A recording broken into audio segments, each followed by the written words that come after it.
Finanças Neutras, o programa onde você aprende como ganhar, investir e economizar o seu dinheiro, levando até si, de forma descomplicada, os principais conceitos financeiros. Receba comigo, diretamente dos Estados Unidos da América, um convidado especial, o consultor internacional empresarial das Nações Unidas, Dr. Wilson Kitt. Boa tarde, doutor. Muito boa tarde, Franco. Como está? Muito obrigado desde já pelo convite. É um prazer receber o doutor no palco do Finanças Neutras. O prazer é todo meu. Essa parte diretamente dos Estados Unidos eu sou para adoçar, né? Doutor, estamos a falar sobre desvalorização da moeda nacional. Isso. Nos diz então, do ponto de vista conceitual, o que é a desvalorização da moeda? Olha, a desvalorização da moeda, em termos conceituais, refere-se a quando uma unidade de uma determinada moeda se desvaloriza em relação ao seu par, a um outro par comparado. Vamos colocar isso da seguinte forma. Quando o Kwanza perde valor por algum motivo diante do seu par dólar, comparado, nesse caso, estamos a falar de desvalorização da moeda. Ou também de depreciação da moeda, que é o nosso caso, né? Mas não acontece só com o Kwanza. Para melhor entendimento, conceitualmente, também muitas vezes nós vemos que o dólar baixou, ou então que o Kwanza apreciou diante do dólar, mas quando vamos ver não é só o Kwanza, o euro também apreciou. Nesse caso, na verdade, o que aconteceu é que o dólar é quem depreciou, é quem perdeu valor diante dos outros pares. Claro que não na nossa proporção que conhecemos em relação ao Kwanza, né? Mas isso acontece com todas as moedas a nível do mundo, quando em determinado momento elas perdem valor em relação ao par a que ela está a ser comparada, né? Então, o Kwanza perde valor diante do dólar, ou perde valor diante do euro, ou o dólar perde valor diante do euro, ou diante do Kwanza, vice-versa. Tudo isso acontece. No nosso caso é mais grave, porque a nossa depreciação é acentuada e tem diversos fatores aí inerentes que vamos aqui discutir. Muito bem, doutor. Nos diz, em janeiro de 2018, o BNA lançou um novo regime, começou o famoso regime flutuante, regime de câmbio flutuante. Nos diz exatamente o que é que nos traz esse tipo de regime? Pois, esse regime caracteriza-se pelo seguinte: o câmbio deixou de ser fixo, estabelecido pelo BNA, e passou a obedecer mais ou menos às regras do mercado, né? Nós não vivemos de facto uma economia de mercado, porque a economia é de alguma forma controlada pelos mecanismos estatais. No entanto, o BNA tentou fazer, ou tem feito esse ensaio de deixar o Kwanza o mais livre possível diante da oferta e demanda da divisa que utilizamos para fazer as importações.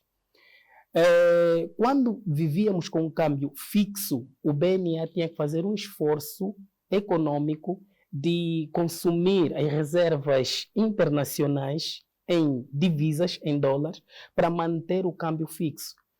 Mas chega uma dada altura que isso começa a se tornar insustentável. Então, o que o BNA falou para o mercado é mais ou menos o seguinte: olha, vão nos ajudar a manter o Kwanza mais ou menos equilibrado e a nossa economia mais ou menos equilibrada. Então, vamos estabelecer aqui parâmetros. Daqui para aqui, o Kwanza pode desvalorizar ou pode apreciar daqui para aqui, mas não passa desse limite. Então, na média dessa distância é onde o Kwanza tem flutuado. Na verdade, o Kwanza não está completamente num regime de economia de mercado em que, se fosse dessa forma, nós estaríamos com inflações muito acima da que estamos até agora, né? Então, o BNA tem tentado controlar a inflação, ao mesmo tempo que tem tentado manter a economia livre para ditar o valor do Kwanza quando há muita oferta de dólar ou quando há pouca oferta de divisas, nesse caso de dólar. Então, doutor, nos ajuda a entender qual é a diferença entre o mercado financeiro e o mercado monetário. A que se deve essa diferença de mercado? Vamos colocar dessa forma. Quando você está no mercado, na praça, a fazer compras, né, usando o dinheiro vivo, nós estamos a falar do mercado monetário. Aí a demanda, de procura e oferta ditam o valor da moeda. O mercado financeiro é aquele que é regulamentado pelas instituições, como o BNA e tudo mais. No entanto, existe uma correlação interdependente entre esses dois mercados, né? Um não existe sem outro, principalmente na nossa economia, que é maioritariamente informal. Querendo ou não, nós temos uma economia maioritariamente informal, por diversos motivos, infelizmente. Muito bem, doutor. Há uma pergunta aqui que recebo agora no meu off do nosso ouvinte. Ele pergunta, doutor Wilson, se já vivemos uma economia com tanta inflação, por que ainda assim o BNA desvaloriza ainda mais a moeda, já que o BNA é o órgão que regula a moeda nacional? Ok. Antes de mais, é necessário deixar aqui claro que eu não estou a falar em nome do BNA.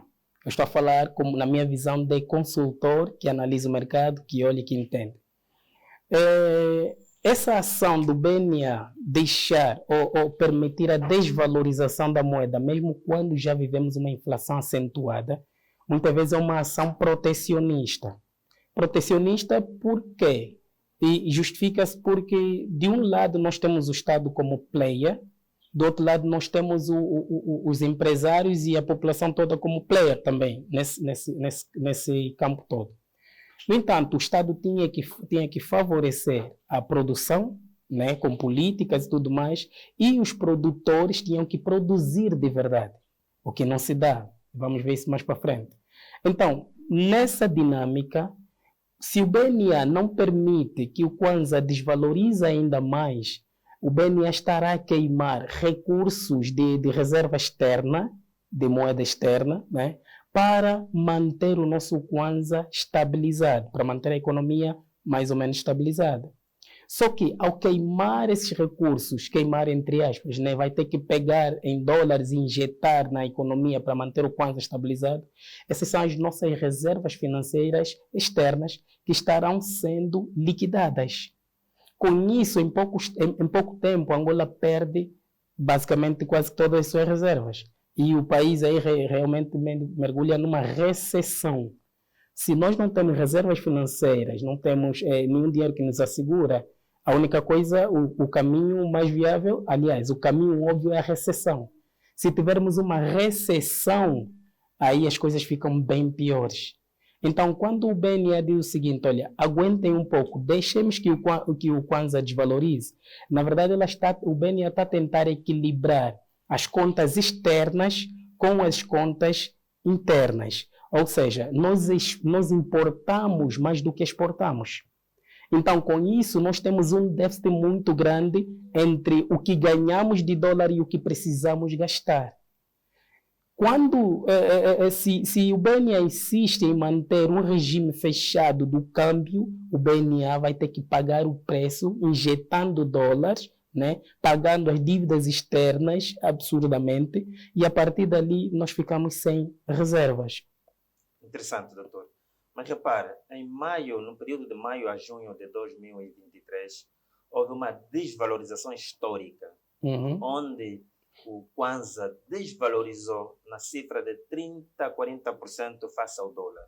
Nos diz, doutor, o que realmente está na base, na cerne deste problema? Quais são as raízes de verdade?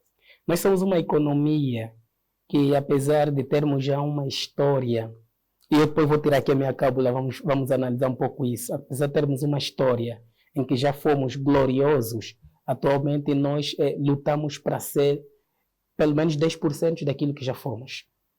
Então, em 1974, se olhar uma das versões do Jornal de Angola, vai ver o ex-presidente José Eduardo dos Santos dizendo que é urgente diversificar a economia nacional, né?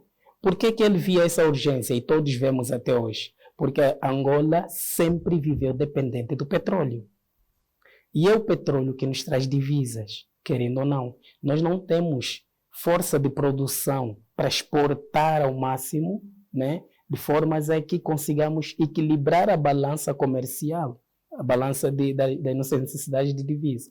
Então, Angola é totalmente, quase que totalmente, me permitam aqui o termo, dependente do petróleo.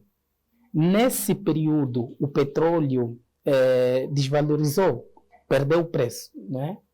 Absurdamente, quase que na cifra de 30% a 40%. Certo. Isso, em consequência, reduziu nessa mesma margem, nessa mesma cifra, os dólares que recebemos da venda do petróleo, da venda do crudo. Nessa mesma época, o que aconteceu é que o governo de Angola começou a liquidar contas externas, pagou muita dívida externa e, ao mesmo tempo, pagou juros externos. Então, esse pagamento de dívidas externas que fez com que as nossas reservas de dólares diminuíssem, reduzissem, combinado com a entrada limitada de dólares na altura, né? Vamos colocar em números redondos aqui para as pessoas entenderem melhor. Se estávamos habituados a receber $1.000 de petróleo para nos sustentar, naquela altura só recebemos 60. E da reserva que tínhamos de $100, tivemos que pagar todas as dívidas e ficamos só com 20. Então, esses são os dois macrofatores que fizeram com que o Kwanza perdesse esse valor acentuadamente. Sem contar outros fatores externos também da macroeconomia que nos afetam, mesmo nós não conhecendo. Mas repara, doutor, é interessante. Acreditamos nós que a intenção das políticas econômicas é a promoção da produção nacional. Promover a produção nacional.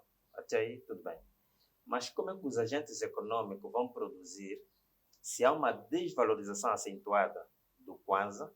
Eles, no caso, teriam que trabalhar mais para conseguir mais dinheiro para fazer face ao dólar. Isso. Comprar divisas, para comprar insumos, trazer de lá para fora e produzir aqui de forma local. Como? Se há desvalorização, eles têm que trabalhar ao dobro. Realmente, essa é uma das consequências com as quais convivemos e, infelizmente, é uma das consequências que nos distrai. Porque, na verdade, o nosso grande problema neste país é outro. Não é falta de dinheiro. Nós temos muito dinheiro. Prova disso é que estamos a tirar $20 milhões para comprar bandeiras.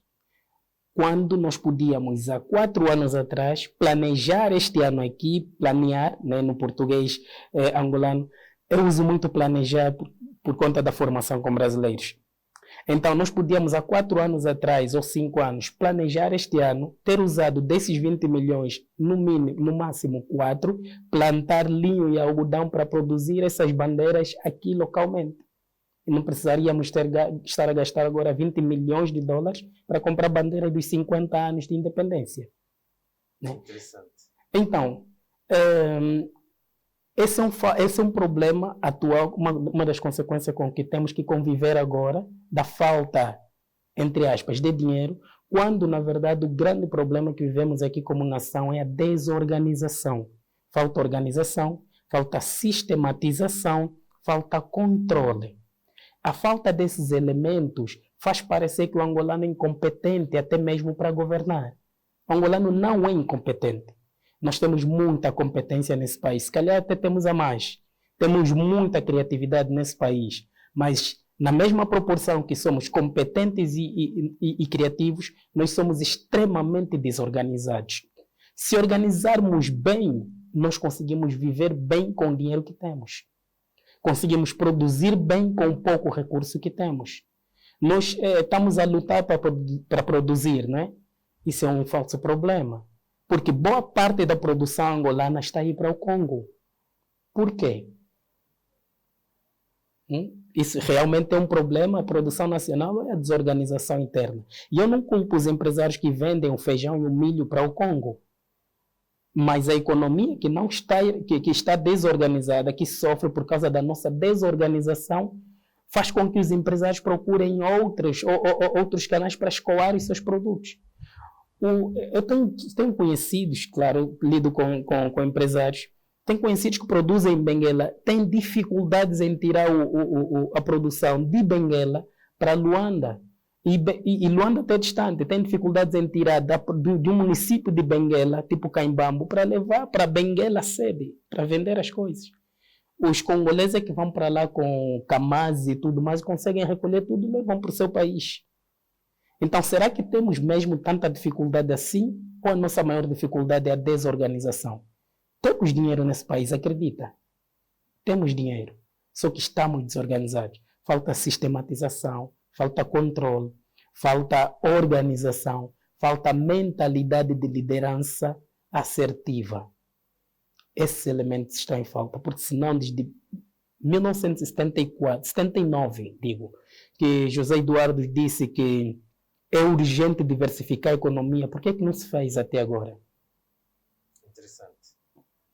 Doutor, já agora nos apercebemos que o doutor tem um evento marcado para o dia 17 de maio.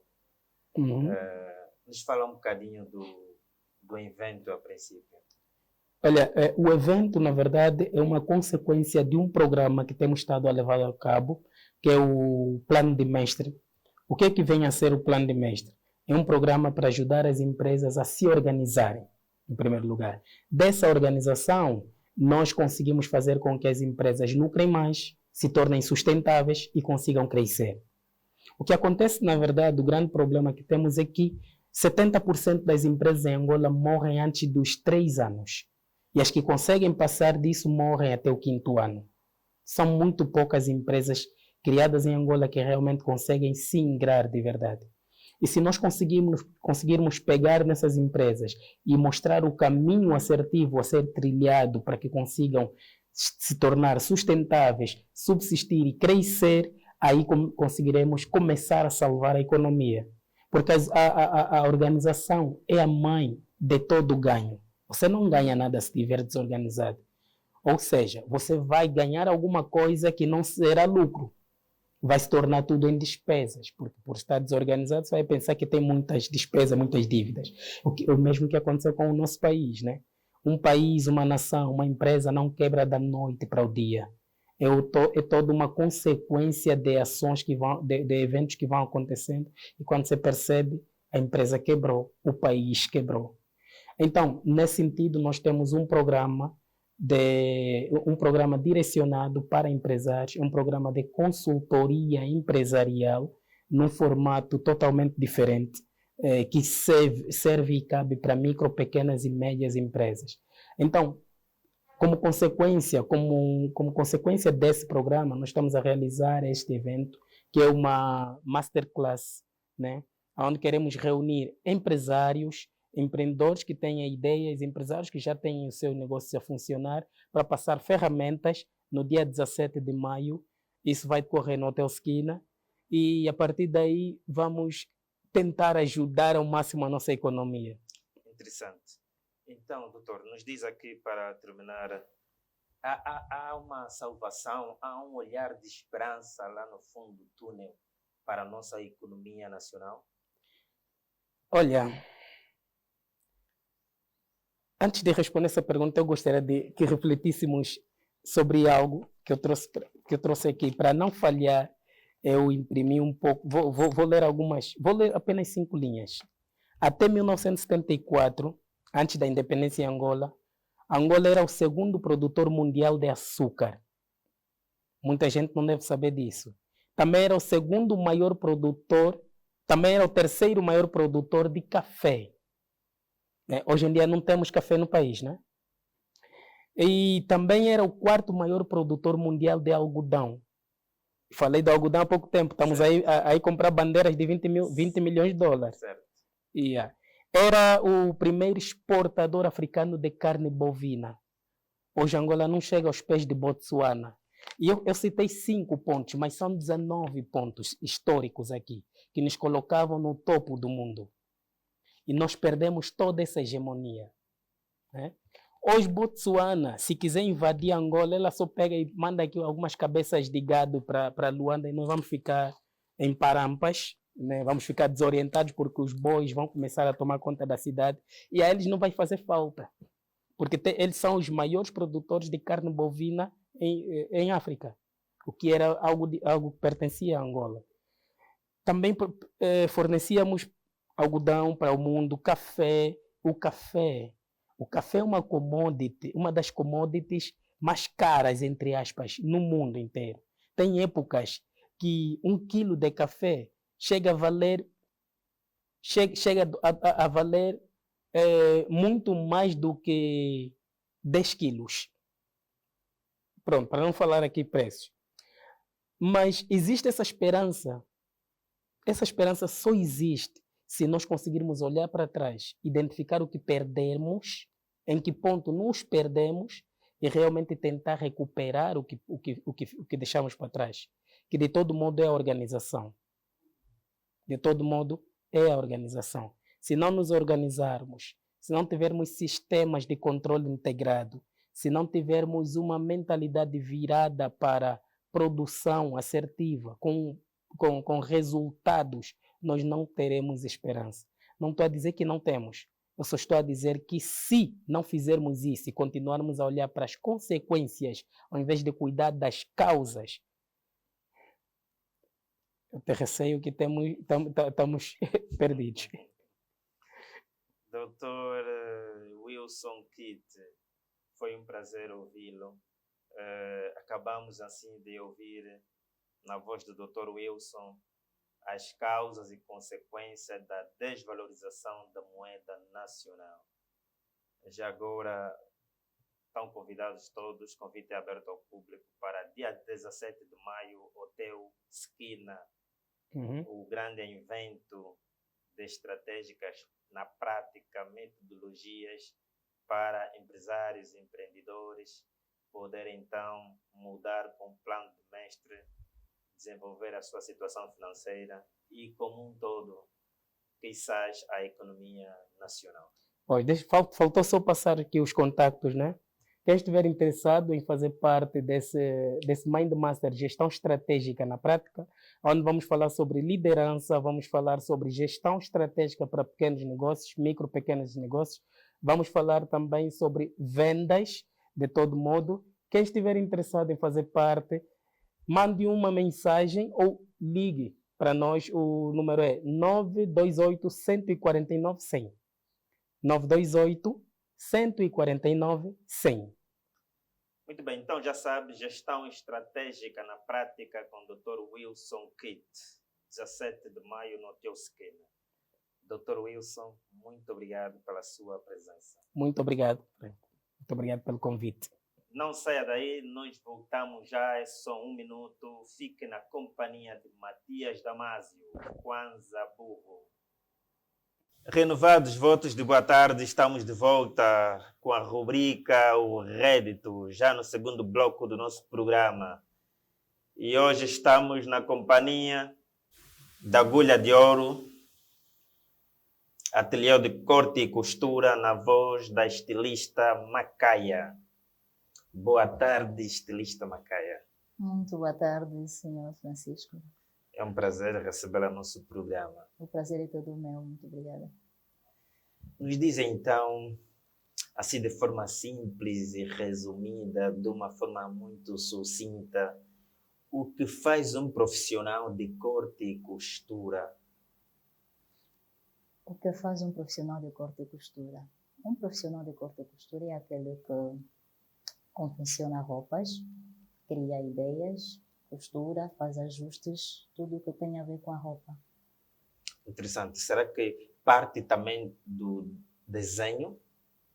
Partimos do desenho quando é um estilista.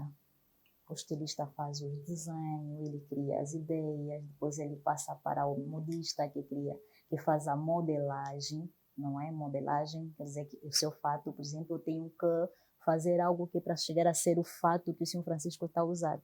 E o costureiro é aquele que executa o trabalho. Interessante, interessante. Então aqui já conseguimos ver um diferencial. Sim. Então o estilista é diferente do costureiro. Muito diferente. Ok. O estilista não é necessariamente um costureiro. Ok. Sim. Interessante.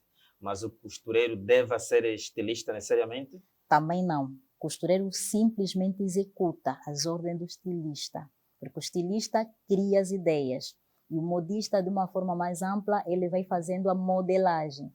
Depois o costureiro é que executa essas mesmas obras. No meu caso, por exemplo, posso dizer, sou uma estilista completa, porque eu crio as ideias, faço a modelagem e também faço a execução. Uau, interessante, interessante.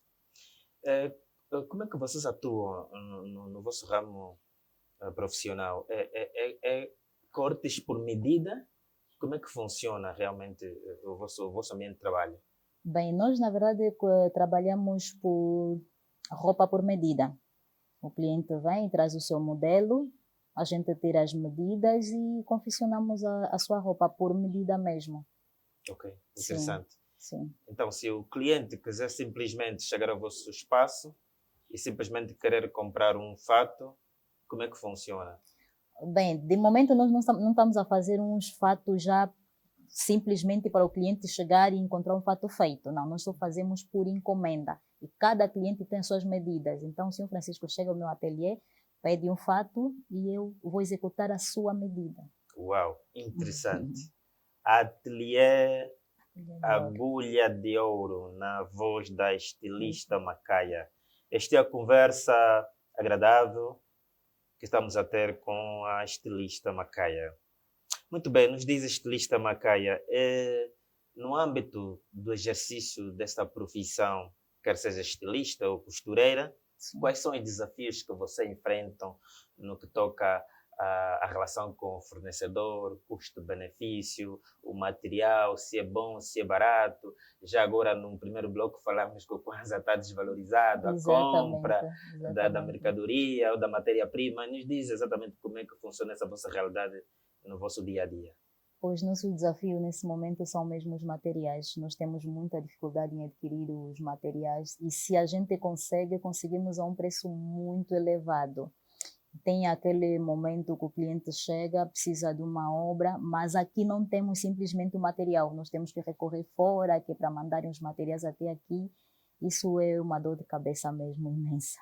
Realmente. Sim. Como é que se viram? Trabalham com fornecedores? Já têm um leque de fornecedores já listados?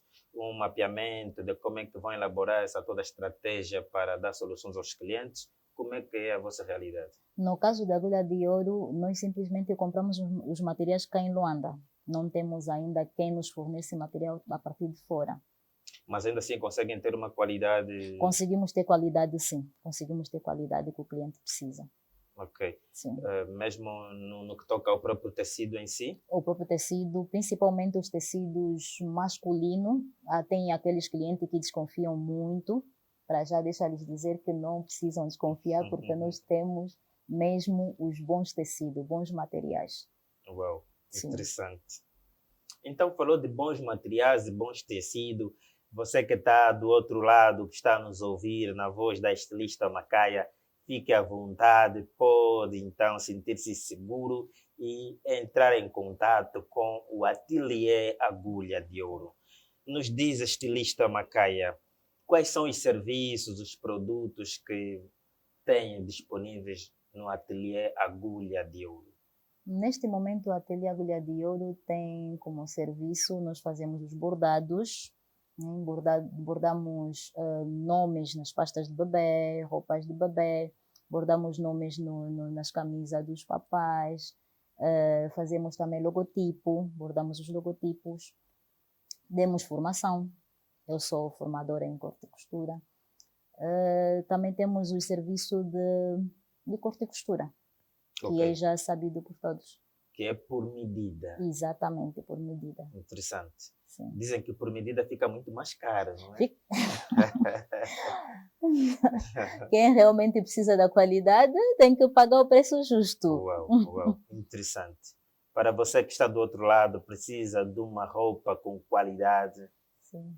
Não pense duas vezes. Corte e costura, Ateliê Agulha de Ouro, na arte da artista estilista Macaia. Nos diz então, assim para terminarmos a nossa conversa, os contatos que as pessoas lá em casa agora ficaram curiosos, querem entrar em contato com vocês, as redes sociais, para poderem entrar em contato, ligar e poder conhecer o espaço. Para quem está interessado, eu sei que todo mundo estará mesmo interessado em adquirir os nossos serviços. Nós estamos no Facebook como Estilista Macaia, Insta também como Estilista Macaia. Temos os terminais 915 92 18 43, que é o WhatsApp, 934 26 38 61, que é o nosso contato. Onde é que estão localizados agora? Nós estamos localizados no Golfo 2. Para quem sai do Golfo 2, sentido Camama, estamos depois da Ende, antes do Hospital Geral. Ok, interessante. Sim.